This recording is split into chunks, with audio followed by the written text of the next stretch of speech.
in 1999, One Piece in the anime began. And now, here we are, 22 years later, and we're talking about episode 1000. A huge milestone in the franchise. Welcome to our review of One Piece episode 1K, episode 1000. Boy, the hype and the promotion on this episode has been through the roof, and rightfully so. So before I get into episode 1000, I want to talk about briefly the content that I haven't covered since I haven't made a review in the anime since before the Oden flashback 103 began, mainly because I wanted to take a step back and see how everything played out. I kind of knew things were going to be added in the anime that weren't added in the manga. That was obvious. Kazuki Oden flashback was handled expertly well by the animators, and they really did a good job of bringing the Oden flashback to life. And I know it sounds kind of cliche to kind of say that, but they really did. With the voice acting, the music, even the animation went above and beyond. Each episode was at least movie quality when it comes to like the fights. Alone, like Whitebeard versus Oden was extended, like with Whitebeard overpowering Oden. That did not happen in the manga. There was a clash, and then Oden asked Whitebeard, "Can I join you?" So the animators decide, okay, we're going to extend this. Obviously, Oda has a hand in what gets added in. Some episodes, key episodes, that was one of them, is Roger versus Whitebeard. That was extended, as well as his crew. Point Rayleigh decimating Marco with a single finger using Rhea. Even the Kaido versus Oden fight, that was extended. That was great. Seeing the whole clash and the whole struggle between the two, the whole experience of Oden's story and how it's brought to life, the thing with interacting with Lady Toki, how his story came to an end, the epic execution, boiling alive, throwing the scabbards away so they can survive and carry on his legacy and open up the borders to Wano. That was handled really well. Even scenes from the flashback that you may have missed might be easy to miss, but when you look back at it now from what we know in the present, when you fast forward to the present and you say, oh, okay, so the fact we see certain characters that we didn't know existed back then may not have held as much significance at first. So those characters have a purpose now based on the Oden flashback. So that is pretty cool that Toei did add scenes that may easily get glossed over, but when you look back now you notice it very clearly.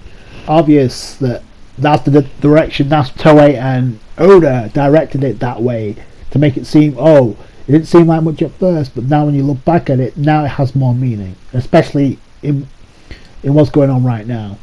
Fast forward to episode 977, the end of the Oden flashback and the beginning of the raid in Onigashima. Even like the reveal of Kanjuro being the spy working for Orochi, all this time was handled really well. Reappearance of Law, Kid and Luffy along with the Strawhats, and then that was great seeing Law, Kid and Luffy lead the charge, beat wreck fodder. Even like the long anticipated appearance of Jinbei on Wano, really well. In fact, that's actually one of the best episodes, probably one of the greatest episodes in the series' history, in my opinion.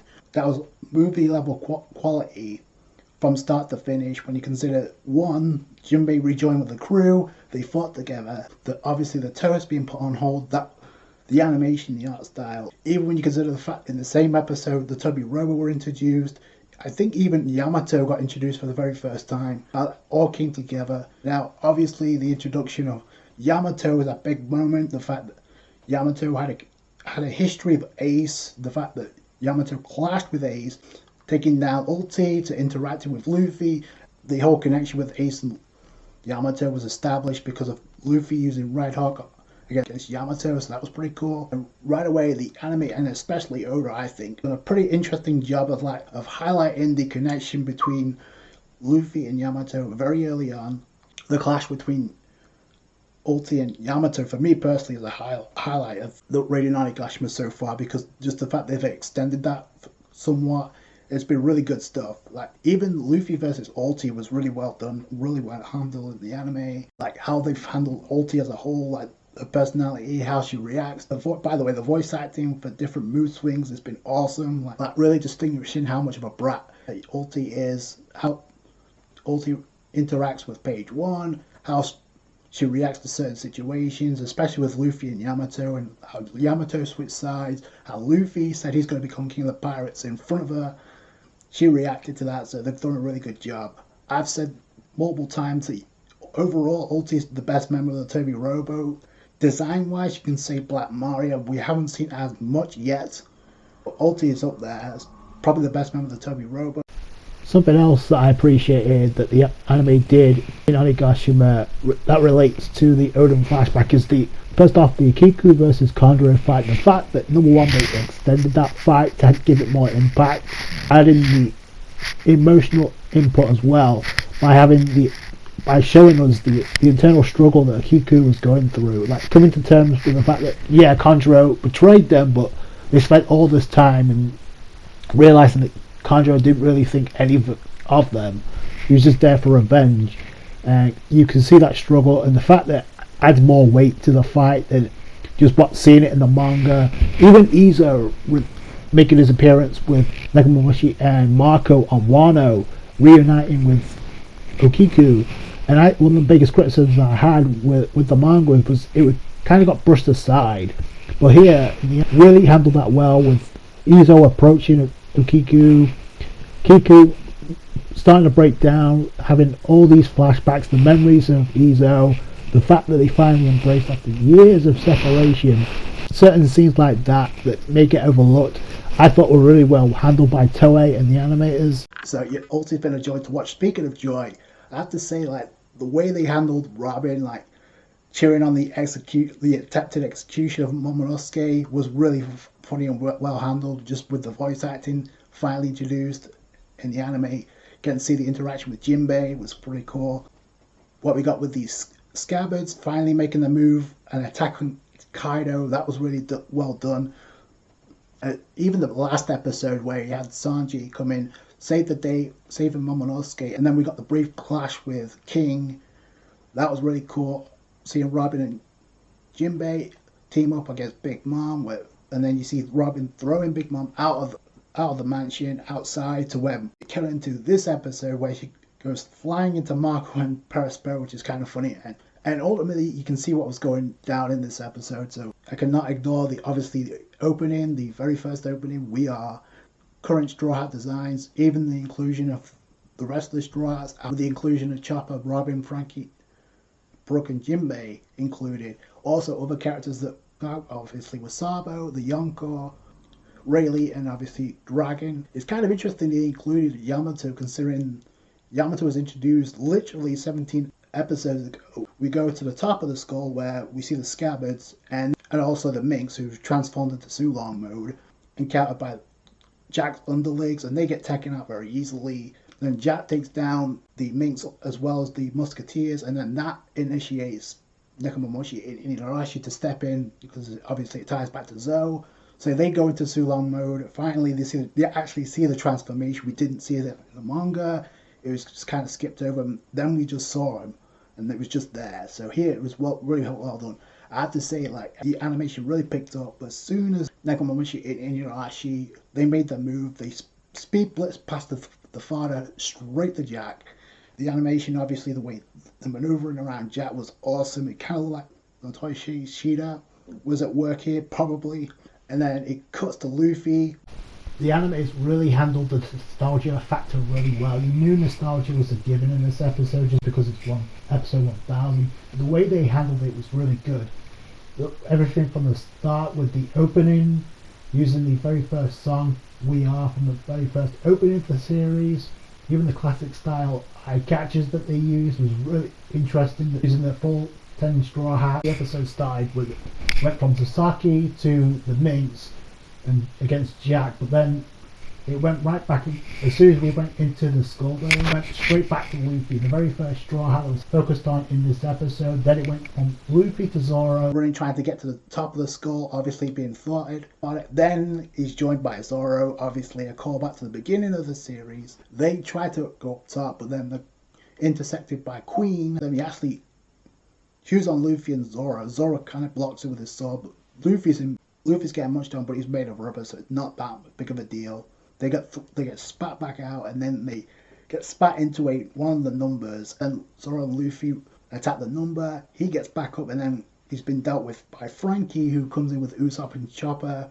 Obviously, the whole point with Usopp and Chopper and the Brachio attack was to join up with Frankie to form General Frankie, Iron Pirates. We got that in this episode. That was pretty cool. Also, the art style and the animation was really top notch in this episode.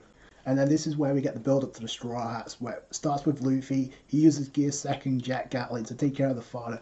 Then Zoro, Usopp using green. There's a cool little Easter egg where after the attack you see the 1000 logo, so that was pretty cool. Then Chopper goes in with Kung Fu Point, taking care of fodder.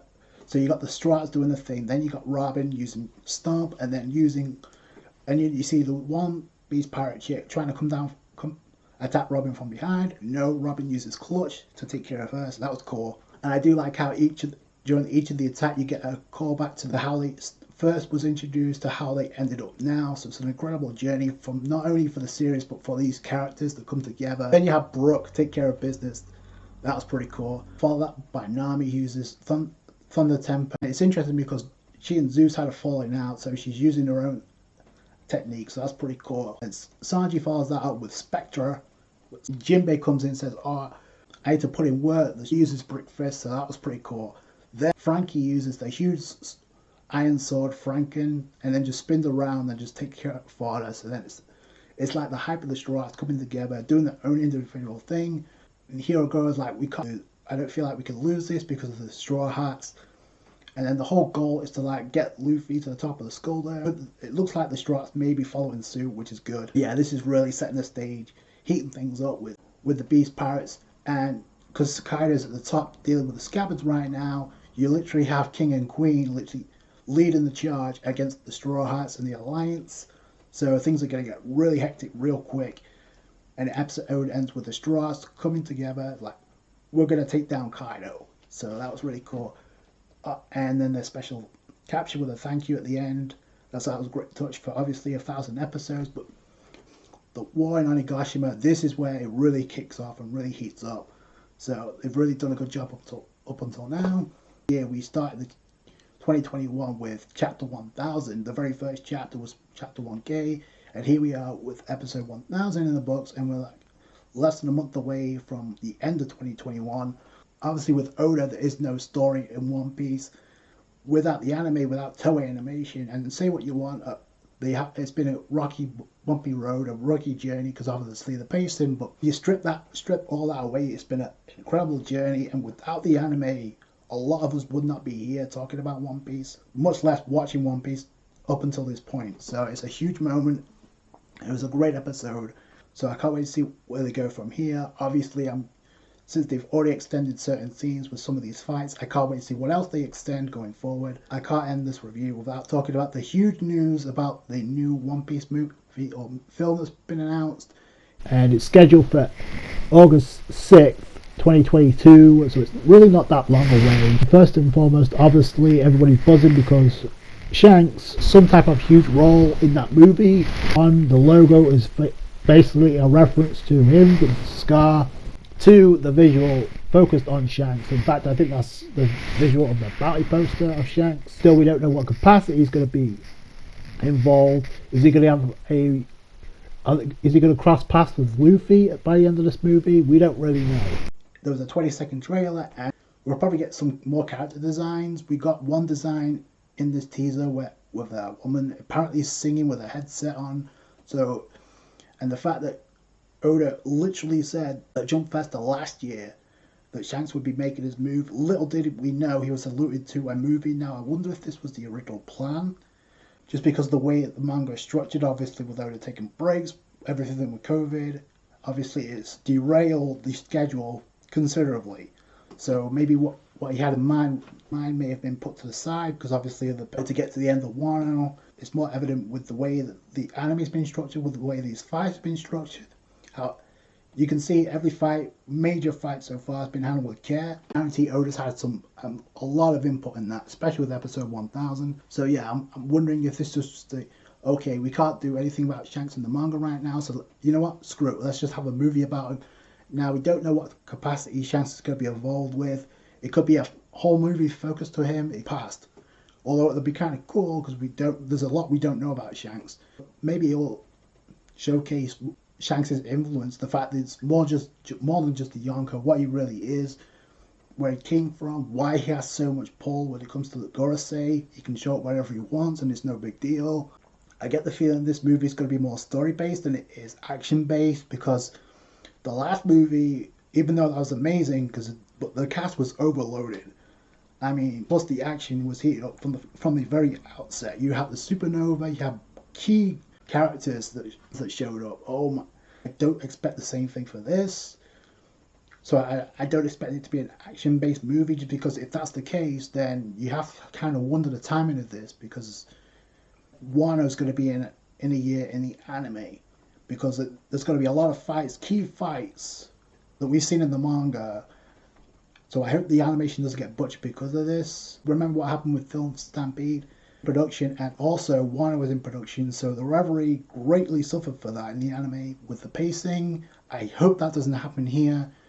Again, you can save the pacing if it's slow with top tier animation, so I hope that's the case. Do you think Oda's going to end Wano before this movie drops? Because it's possible, given the way that Oda's trying to pace the manga right now. Yeah. But yeah, that's my only concern about this. This movie's about Shanks. I don't know what capacity this movie is going to be about him. We'll get, again, like I said, I expect more details and character designs that jump faster. But yeah, those are my thoughts on this. A great, incredible journey, and the journey is still going stronger than ever. So it's a pleasure to watch episode 1000, as well as cover over 1,030 chapters of One Piece. That's going to do it for the guys. Thanks so much for watching. Like the review if you need a thumbs up. I appreciate that. Subscribe to for more One Piece. Catch you guys later. Thanks, guys.